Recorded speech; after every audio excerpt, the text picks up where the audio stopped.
On the outside, my family looked perfect, like something you'd see in a magazine. We had it all: happiness, success, an unbreakable bond, or so it seemed. But our beautiful home had closed doors, and behind them was a web of lies so tangled it was tearing me apart. They threatened me to keep their secrets, to protect a reputation they valued more than their own child. But some truths are just too heavy to carry alone, and the silence becomes a prison. This is the story of how I finally broke that silence, and how I let the storm I built swallow them whole. Growing up, I was an actor in a play I never auditioned for. Our family was the picture of suburban perfection. My father, a respected professional. My mother, the charming hostess, always ready with a warm smile and a perfectly timed laugh.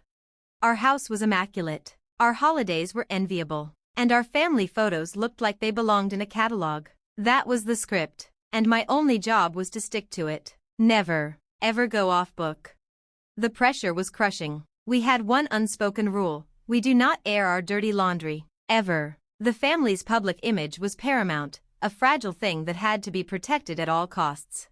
From a young age, I learned that certain topics were just forbidden. Whispers would stop when I entered a room. Tense phone calls would end with forced, cheerful goodbyes. It was like this low hum of anxiety under everything, this feeling of things left unsaid. How can you have a real connection in a place like that? I was taught that loyalty meant silence, and that questioning the family narrative was the ultimate betrayal. So I got good at pretending. I smiled for the cameras. I repeated the family anecdotes at gatherings. I swallowed that lump in my throat whenever the gap between our image and our reality became too wide to ignore. But all that pretending left me feeling empty and alone. I wasn't just living in their lie, I felt like I was disappearing inside of it. The perfect facade didn't shatter all at once. It was more like pulling on a loose thread. It started when I found a letter I wasn't supposed to see. It was from a collections agency, addressed to my father, detailing a staggering amount of hidden debt. This was the first thread I pulled. When I carefully asked about it, the reaction was instant. It wasn't a conversation, it was a complete shutdown. Suddenly, I was the problem. I was snooping. I was being dramatic. They were masters of turning it around, making me question what I'd just seen with my own eyes, a form of psychological manipulation known as gaslighting. But once you see one crack, you start seeing them everywhere. I began noticing my mother's prescription pill use, hidden in purses and bathroom drawers. I started connecting the dots on the hushed stories of infidelity and the feuds with relatives that were brushed off with flimsy excuses. These weren't small deceptions. They were foundational lies about mental health, financial stability, and fidelity, the very pillars our family's identity was supposedly built on. Carrying these truths felt like holding my breath underwater, fostering a deep sense of anxiety and shame. The family I thought I knew was an illusion, and this realization triggered a full-blown identity crisis. If my past was a lie, who was I? The breaking point, of course, came at the worst possible time: my father's 60th birthday party. The house was packed with people celebrating the amazing man they thought he was. My parents were in their element, soaking in the admiration. I just couldn't do it anymore. My uncle stood up to give a toast, painting a picture of my father's unwavering integrity. And just like that, something inside me snapped. All those years of biting my tongue, of feeling confused and angry, it all just came boiling up. So I stood up. The room went quiet, expecting another heartfelt tribute. My hands were shaking. My voice was trembling, but I spoke. I didn't scream or accuse, I just told the truth. I spoke about the debt. I spoke about the secrets. I talked about the suffocating pressure to maintain a lie that was hurting us all. The reaction was volcanic. It was the backlash I had always feared. My father's face went from shock to pure rage. My mother began to cry, not from sadness, but from fury at my betrayal. They didn't address a single thing I said. Instead, they attacked me, the messenger. I was cruel, an attention seeker, the family scapegoat who was creating drama. The very act of speaking the truth was framed as an act of aggression. The myth of the good family was more important than my reality. After that night, it was just silence, a total Cold War.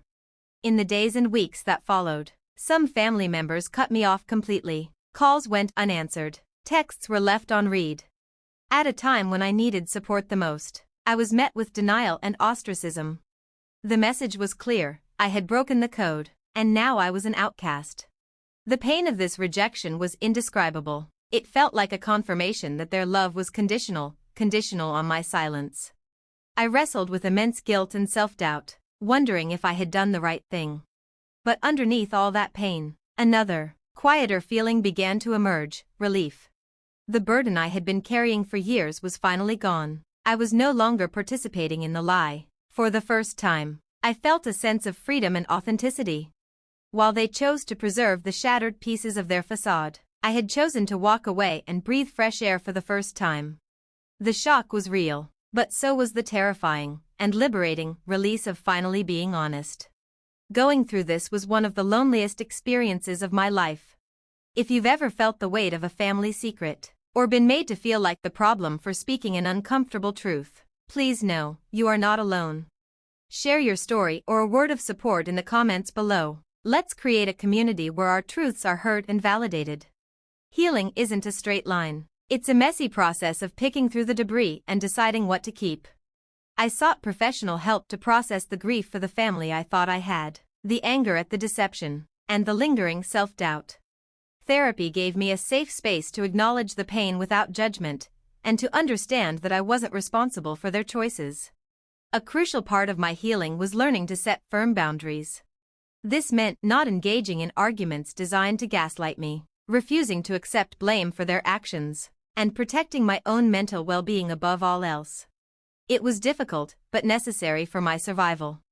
I had to accept that reconciliation might not be possible, and that forgiveness is a personal journey, not a requirement for moving on. My goal shifted from trying to fix my family to healing myself. I started to practice self-compassion, treating myself with the kindness I had been denied. My identity wasn't defined by their secrets anymore. It was being redefined by my courage.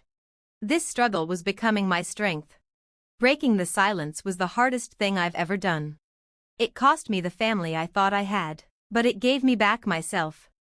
I am no longer a silent actor in a play of lies. I am the author of my own story, built on a foundation of truth, no matter how painful that truth may be. And while the scars remain, they are a reminder not of the wound, but of the fact that I survived it. I am no longer defined by my family's lies. I am defined by my freedom from them.